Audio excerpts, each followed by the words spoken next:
उत्तर प्रदेश के मुख्यमंत्री योगी आदित्यनाथ जहां जहां जा रहे हैं एक ही नारा दे रहे हैं, बटोगे तो कटोगे। और जब जब बटे हैं तब कटे हैं। योगी आदित्यनाथ के इस बयान से जो सियासी सरगर्मियां हैं वो बढ़ती चली जा रही हैं। योगी आदित्यनाथ के इस बयान से सियासत में भूचाल मचा है, लेकिन योगी आदित्यनाथ के इस बयान से कैसे भारतीय जनता पार्टी के अंदर हालात खराब हो रहे हैं।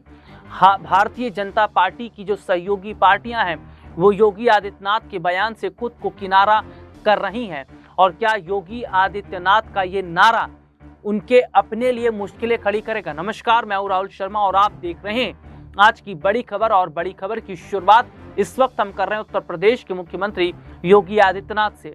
उत्तर प्रदेश के मुख्यमंत्री योगी आदित्यनाथ ने जिम्मेदारी उपचुनाव की संभाल ली है और अभी हाल ही में हमने देखा जिन जिन सीटों पर उपचुनाव होने हैं वहां वो प्रचार प्रसार करते नजर आए। उन्होंने धुआंधार तरीके से रैली की, समाजवादी पार्टी को घेरा और इस दौरान अपने दर्शकों को बता दें हाल ही में महाराष्ट्र भी पहुंचे थे, उस दौरान भी उन्होंने कहा बटोगे तो कटोगे।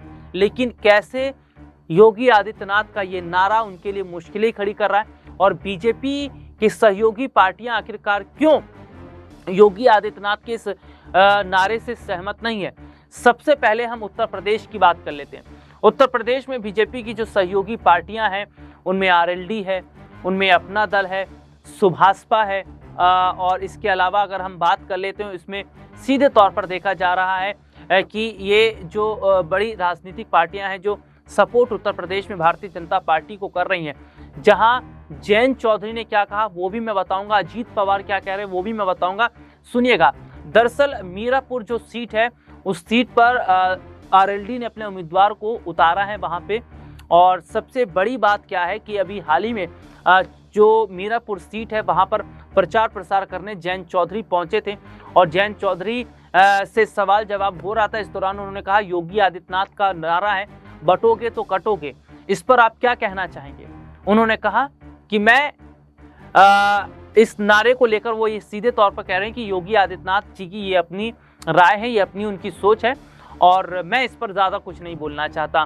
तो सीधे तौर पर आप देख लीजिए कि जयंत चौधरी ने योगी आदित्यनाथ के इस नारे से खुद को अलग किया, यानी कि वो ये बता रहे हैं कि मैं योगी जी के नारे से खुद को सहमत नहीं करता, क्योंकि आरएलडी में भी कई बड़े चेहरे ऐसे हैं जो मुस्लिम समुदाय हैं और उनकी वजह से आरएलडी मजबूत खड़ी है। तो ऐसे में योगी आदित्यनाथ के बयान को कैसे सपोर्ट कर सकते थे जयंत चौधरी? महाराष्ट्र चले आते हैं। महाराष्ट्र में अजीत पवार ने योगी आदित्यनाथ के बयान से खुद को किनारा कर लिया। उन्होंने कहा कि जिस तरीके के नारे योगी आदित्यनाथ दे रहे हैं ये नारे ठीक नहीं है। भारत एक ऐसा देश है जो लोकतांत्रिक देश है जहां पर सभी धर्म सभी जाति के लोग रहते हैं और ऐसे में इस तरीके की राजनीति करना बिल्कुल ठीक नहीं है और हम इस नारे से समर्थन नहीं करते। तो देखा यह जा रहा है कि जो बीजेपी की सहयोगी पार्टियां हैं, चाहे उत्तर प्रदेश में हो चाहे महाराष्ट्र में हो और यहां तक कि खुद प्रधानमंत्री नरेंद्र मोदी भी वो योगी आदित्यनाथ के नारे के साथ नहीं खड़े और उनका अलग ही नारा है, हम एक हैं तो सेफ हैं। तो ये सीधे तौर पर देखा जा रहा है कि क्या वाकई बीजेपी के अंदर ही खाई खिंच गई है? योगी आदित्यनाथ का नारा क्या उन्हें चुनावों में फायदा पहुंचा पाएगा या नहीं, ये तो कह पाना अभी आसान नहीं है। लेकिन कहीं ना कहीं योगी के नारे की जो गूंज चारों तरफ दिखाई दे रही है उससे और बीजेपी के जो अपने लोग हैं वो जो किनारा कर रहे हैं, इस जाहिर तौर पर बताता है कि विपक्ष जो है वो योगी आदित्यनाथ के लिए मुश्किलें खड़ी कर रहा है, क्योंकि ये बटने और कटने की बात कर रहे हैं तो विपक्ष जुड़ने और एक होकर चलने की बात कर रहा है। तो ऐसे में माना जा रहा है कि योगी आदित्यनाथ का कहीं ऐसा ना हो यही बयान उल्टा पड़ जाए और उपचुनाव में भी उन्हें झटका लगे और इसके साथ साथ अन्य राज्यों के जो चुनाव है वहां पर भी बीजेपी को झटका लगे। फिलहाल आज की इस रिपोर्ट में इतना ही। आपसे फिर दोबारा मुलाकात होगी, तब तक के लिए इजाजत दीजिए। नमस्कार।